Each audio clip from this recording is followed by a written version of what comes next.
Oh my gosh. Oh my gosh.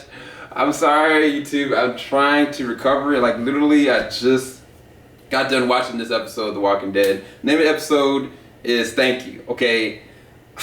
This is going down to being one of the best seasons, period. Because this episode might very well get a 10 out of 10 for me, if not a 9.5. I'm gonna go ahead and express you why. The name of the episode is Thank You. There will be spoilers in this one. If you've not seen the episode, I highly recommend you go to amctv.com. If you got on demand like Comcast Xfinity, you'll be able to go watch the episode. You have to watch this one. I'm gonna go ahead and just get started. The group is being led and basically pushed and motivated to keep going. Like, no matter what's going on back home, that they have to get this herd moving in such a way so that it's not to make things even worse in the long term. Rick even says a later on point is that the actions that they're doing and continuing to fight and continuing to drive the herd, it wouldn't be to benefit them. It'd be benefit the group itself. Because if they went back and tried to save, because they hear gunfire. They hear gunfire back at the camp. If they went back right now, then it would be out of their own self-interest, not necessarily the betterment of the group, because what they're doing is so much bigger. But where it all goes down and where it gets so sad and so messed up and so good, so meaty and so dramatic, is when the dynamics become between Glenn, Nicholas, Michonne, the other character Heath, and then you got other characters such as Annie and Scott. Annie and Scott, in the beginning of the whole episode, period, they get injured. There's one of the guys that's with them in the group. He panics, shoots Scott in the leg. Scott barely survives, but they are literally trying to fight to survive while in the woods. And then Annie had gotten hurt ahead of time with her ankle. And it was like, it was already going down really bad. But one of the things that I loved about this episode is the fact that they were not shy about the feelings that everybody was having. Like, there's a character, what was his name? I forget the guy's name. It wasn't Sturgis, it was something else. Where is the guy's name? I can't remember the guy. But basically, he gets bit in the back. And he starts to Michonne that, like, he wants to send a letter to his wife because, like, he knows what this means. He knows he's gonna die. And he wants to kind of, you know, give the paper to Michonne. And Michonne writes on her arm, like, you're gonna make it back. And she believed that in her heart. And that didn't happen. That didn't happen. There's a lot of people that died in this episode.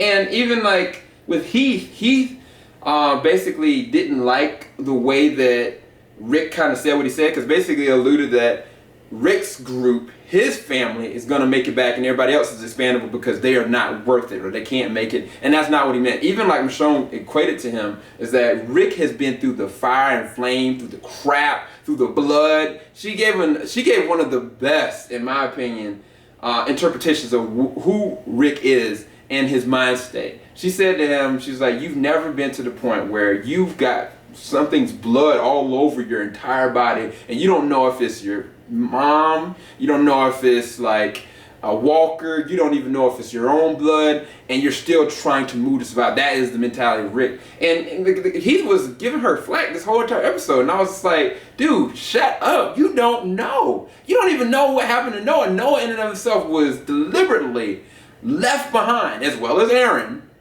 because of Nicholas. Now, Nicholas in this episode, a lot of people are going to be pissed at Nicholas because of the events that happened with Glenn. Glenn throughout most episodes was really trying to encourage Nicholas to stay in it, stay surviving, keep him positive. And I mean, given their circumstance, at a certain point, y'all, the herd just floods into them. It literally floods into their spot because what they had planned on doing, they were going to try to set fire to one of the buildings, to drive the herd towards that location. That didn't work. They were initially going to go try to just gate through and then keep moving, but everybody was hurt. Annie was messed up, Scott was messed up, and then the other guy, he was bit. And so it was like 3 people weighed down, and Heath's morality was literally being sucked away because everything that she described to him, he had to live through. And it was like, this episode, it was so suspenseful. It was so terrifying.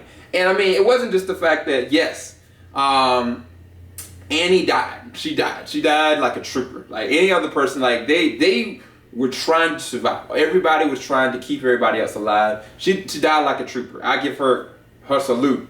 Scott barely made it out, but how he made it out, like they were literally cornered into a fence. Like there was nowhere they could go, and it was literally left to the guy that Michonne had said was going to survive, and Michonne, they were on the fence, and they were barely making it. I was like, all these walkers are flooded behind them. And I was thinking to myself, like, man, I don't know what they're going to... All they got to do is get scratched or cut or something happens, and that's it, you know? And I mean, I knew he was already dying, and sure enough, he fell, but they were still going after her, and they had to watch him literally getting eaten alive. And it was worse than the whole Nicholas thing, because he was pushed into the fact that they all had to leave him. There was nothing that they really could do. And I mean, that's one of the things I love about this show. Like, they don't compromise who and what they are. It's just circumstance happen that makes them become different. Like, they are geared and changed because of circumstance. And it all boiled down to the whole situation with Nick and Glenn. This is my theory. This is my honest theory. And I know it's a spoiler review. I apologize. But Nick just loses it. Like, they get to a corner that there was no way out. They couldn't get through the fence. They couldn't get through the door. They were on a trash can, and all around the entire trash can was nothing but walkers. Like, they had nothing. They had wasted every single shot they had. I was thinking to myself, this reminds me of that scene with Shane and then the overset guy, and Shane killing them and doing this. But instead, I was thinking to myself, Nick is not going to sit there and shoot Glenn and sacrifice him. But what happened was, God, it was so traumatic. Nick looked around, and I could see in his eye he wanted to run. He was afraid. He knew he wouldn't make it, essentially. And so he decided, he was like, thank you. And he shot himself in the head. You see the blood spatter literally in Glenn's face. And what people are going to say, they're going to say, why did Glenn fall over with him? That wasn't the case. Basically, I feel as though Nick was so close to him that he held on to him, and then he pulled him with him. When they fell over, you see nothing but entrails and stuff getting eaten out. But I don't think those were Glenn's. I think that those were Nick's. And I think that his body was getting eaten around Glenn. All Glenn has to do is act like he's dead. He's done it before. He's made it before. Right now, they even got like the Talking Dead memorandum. I don't think that Glenn is dead. How he's going to survive this, I have no idea, because at a certain point, there's nothing going to be left of his body.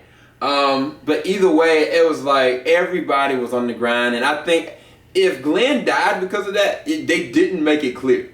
But I don't know. We'll see. My theory is that Nick's body used or covered Glenn in such a way that everything was being eaten in front of Glenn, but I don't think that they actually got to Glenn at all. But we'll see. We'll see what happens. And then, oh my gosh, dude.